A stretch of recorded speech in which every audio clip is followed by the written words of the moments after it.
This is a familiar scene that we all see many times. There's an argument between people who believe we live on a globe and people who believe the earth is flat. One who believes in the globe would say the sun is shining underneath these clouds. The flat earther says no, the sun is over the clouds at all times and is never shining below the clouds. Well, one thing we can see in a picture like this is the clouds higher up appear much whiter and brighter than the clouds below, some of the thick ones and the dark ones. But there's a reason for some of those dark ones, and I will explain that in a little bit. But as for the reds and the oranges and the yellows, it's simply the sun is at a low angle still in the sky, either getting ready to rise or just risen. And you have more atmosphere for it to cut through. Well, as it cuts through this atmosphere, you have light scattering, where the blue spectrum and a couple of those other spectrums, violet, are scattered, and you don't see them as much, but you will see the longer wavelength, like the red spectrum and the oranges and the yellows, will be the first reaching you with intensity. So that's what you're going to see. You see it at sunrises and sunsets for the most part.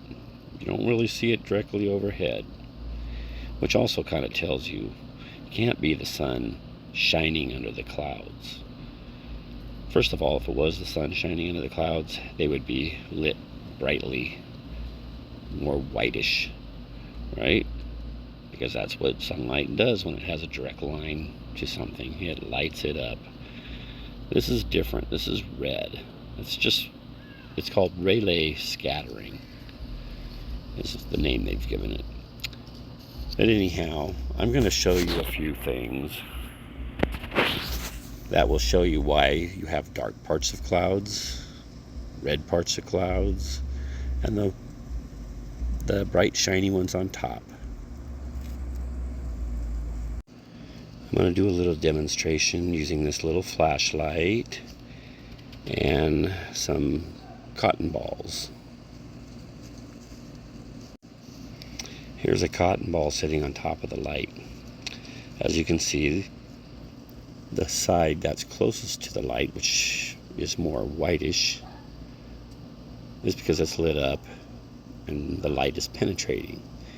But this is the far side on the top. It's the far side, I guess you could call it antipodal, to where the light enters into the cotton ball. This would be where it exits. Now the light doesn't penetrate as much, so you get your dark spots in the clouds.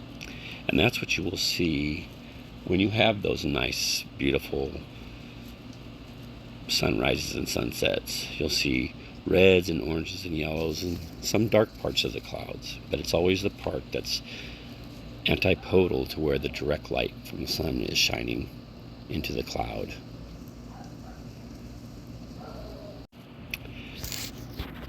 Here's something many of us have done before with a flashlight in our hands, and we hold it up to our fingers on the other side, and our finger looks all red, like it's all the way red through.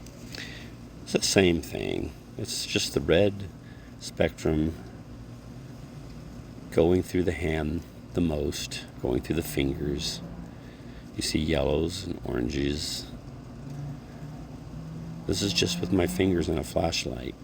It's the same thing with the clouds. The sun is above them. It's shining through them. The thickest part of the clouds that are antipodal to the direct sunlight are going to be the dark parts.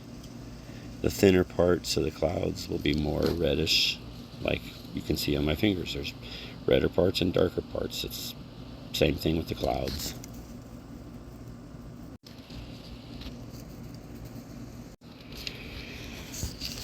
Here's my flashlight with a cotton ball in my fingers, and I'm doing the same thing. It's probably a little more clear to see how the dark parts are the thicker parts of the cotton where the light didn't penetrate as much.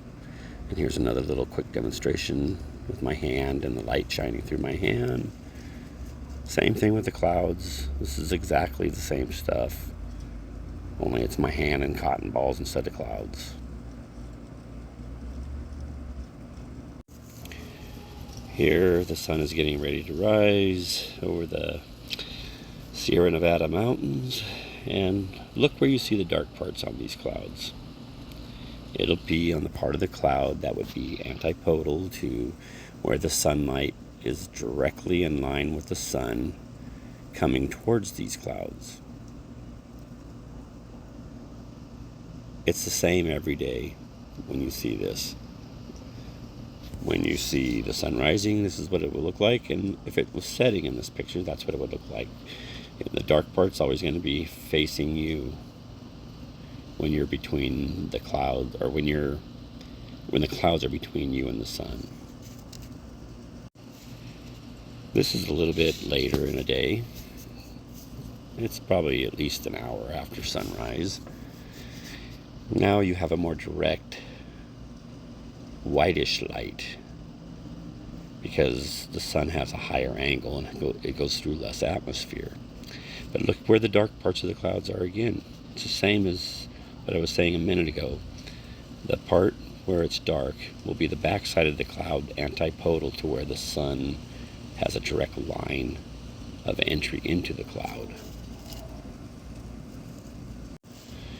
We see the same thing right here. Sun's getting ready to come up. Same thing as all the previous pictures. This was the sun setting over the coastal hills. I was on my way home from Reno. Now, why is the sun also more orangish, reddish, yellowish when it's setting or rising? It's the same reason the clouds are. It's going through more atmosphere. The blue and violet lights are scattered, and you have the longer rays of the red spectrum and orange spectrum and yellow spectrum reaching your eyes, and so you see it in these colors. It's the same way with the clouds. Same stuff here. Sun is going down. The dark parts of the clouds are the part that's antipodal to where the direct sunlight enters from the other side. And another one. The sun is just coming up. Usually it was right in my eyes at this time of day, this time of the morning, because I was driving straight towards it. But I had that cloud between me and the sun, and as you can see, the dark parts of the clouds were either where it was thicker and the light didn't penetrate at all, or the reddish, yellowish, orangish parts are where the red spectrum and orange spectrum and yellow spectrum of light were able to penetrate. The dark part was antipodal to where the sun entered from a direct line through the front side of the clouds. On the other side, the side facing the sun.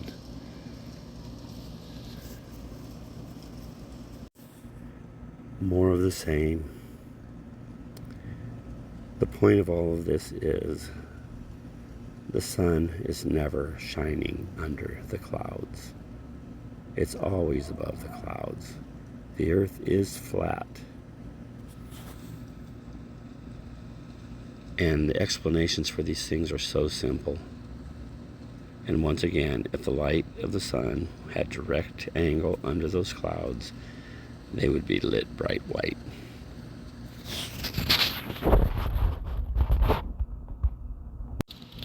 And one last final one.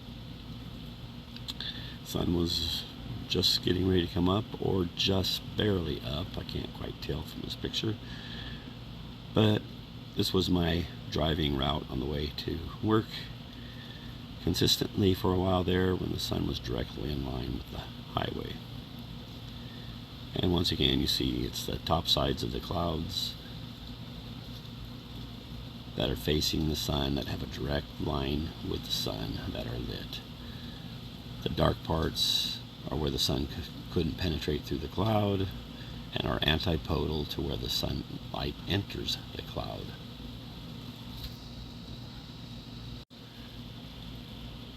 Maybe one more.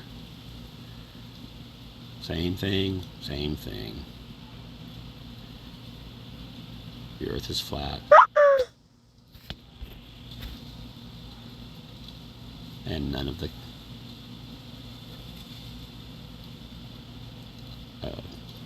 earth is flat. Lost my train of thought. There was a text on there from my wife. The sun is always above the clouds. It's never below the clouds because the earth is flat and it's impossible for the sun to be under the clouds.